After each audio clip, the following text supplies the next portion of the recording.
Back to Lamees boutique. വീട്ടിൽ machine ഉണ്ടായിട്ട് പോലും വെറുതെ ഇരിക്കുന്ന വീട്ടമ്മമാർക്ക് വേണ്ടി വളരെ എളുപ്പത്തിൽ ഒരു മിടി തയ്ക്കുന്ന വീഡിയോ ആയിട്ടാണ് ഞാൻ ഇന്ന് വന്നിട്ടുള്ളത്.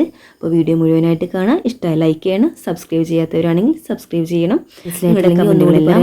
നമ്മൾ നേർപകുതിയായിട്ട് മടക്കുക, വീണ്ടും അതിനെ ഒരു ഭാഗം കൂടിയായിട്ട് മടക്കി കൊടുക്കുക. അങ്ങനെ മൊത്തം 4 പീസ് നമുക്ക് വേണം.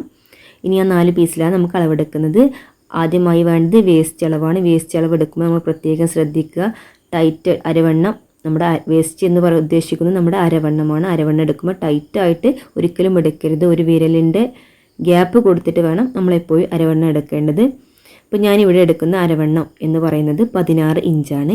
അപ്പോൾ 16 ഇഞ്ചിൻ്റെ 3 മടങ്ങാണ് നമുക്ക് വേണ്ടത്. 16 × 48 കിട്ടും. 48ലേക്ക് നമുക്ക് +1 സീം അലവൻസ് കൂടി ആഡ് ചെയ്തിട്ട് 49. അപ്പോൾ നമ്മൾ 4 പീസാക്കിയിട്ടാണല്ലോ മടക്കിയെടുത്തിട്ടുള്ളത്. അപ്പോൾ ഈ 49നെ 4 കൊണ്ട് നമുക്ക് ഡിവൈഡ് ചെയ്യാം. അപ്പോൾ നമുക്ക് 12/25 കിട്ടും. അപ്പോൾ അതിനെ റൗണ്ട് ചെയ്തിട്ട് നമുക്ക് 13 ആക്കി എടുക്കാം. അപ്പോൾ നമ്മുടെ വേസ്റ്റ് അളവ് ഇപ്പോൾ വരുന്നത് 13 ഇഞ്ചാണ്. അപ്പോൾ നമുക്ക് ഈ വേസ്റ്റ് അളവ് ഇതിൽ അടയാളപ്പെടുത്തി കൊടുക്കുക. പിന്നീട് നമുക്ക് വേണ്ടത് ഇതിൻ്റെ ലെങ്ത്ത് മാത്രം മതി. ഇത്രയേ ഉള്ളൂ ഇതിൻ്റെ കട്ടിങ്. അപ്പോൾ നമുക്ക് 13 ഇഞ്ച് ഇതിൽ അടയാളപ്പെടുത്തി കൊടുക്കുക. ഓക്കെ, 13 ഇഞ്ച് അടയാളപ്പെടുത്തി കൊടുത്തതിന് ശേഷം നമുക്ക് ഇതിൻ്റെ നീളം ഞാൻ എടുക്കുന്നത് 17 ഇഞ്ചാണ്. മൊത്തം എനിക്ക് വേണ്ടത് 17 ഇഞ്ചാണ്. അതിലേക്ക് നമ്മൾ എലാസ്റ്റിക് വെച്ച് കൊടുക്കാനുള്ള ഗ്യാപ്പും അടി മടക്കി തയ്ക്കാനുള്ള സീം അലവൻസും കൂടി കൂട്ടിയിട്ട് 20 ഇഞ്ചാണ് നീളം എടുക്കുന്നത്. അങ്ങനെ അടിവശത്തേക്ക് 20 ഇഞ്ച് ടാപ്പ് പിടിച്ച് നീളം വെച്ച് കൊടുക്കുക. വേസ്റ്റ് അളവ് എടുക്കുമ്പോൾ ശ്രദ്ധിക്കുക. ഓരോ കുട്ടിക്ക് അനുസരിച്ച് വേസ്റ്റ് അളവിൽ വ്യത്യാസമുണ്ടായിരിക്കും. അപ്പോൾ അത് ശരിക്കും നല്ല രീതിയിൽ വേസ്റ്റ് അളവ് എടുത്തിട്ട് മാത്രം നിങ്ങൾ മിടി തയ്ക്കുക. ഇനി നമുക്ക് സ്റ്റിച്ചിങ് തുടങ്ങാം. സ്റ്റിച്ചിങ്ങിൽ ആദ്യം തന്നെ നമുക്ക് നമ്മൾ കട്ട് ചെയ്ത 2 ഭാഗങ്ങളുണ്ടല്ലോ, മിടിയുടെ 2 ഭാഗങ്ങളൊന്ന് യോജിപ്പിച്ച് കൊടുക്കുക. അതിനുശേഷം നമുക്ക് എലാസ്റ്റിക് വെക്കാൻ വേണ്ടിയുള്ള ഭാഗം ഒന്ന് മടക്കി തയ്ക്കണം.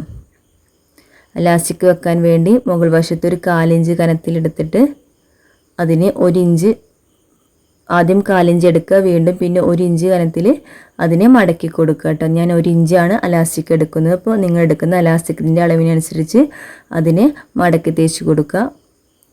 അതിനുശേഷം കുറച്ച് ഭാഗം ഒരു ഗ്യാപ്പ് ഇട്ട് കൊടുക്കണം. അതിലൂടെ നമുക്ക് എലാസ്റ്റിക് വെച്ച് കൊടുക്കാനുള്ളതാണ്.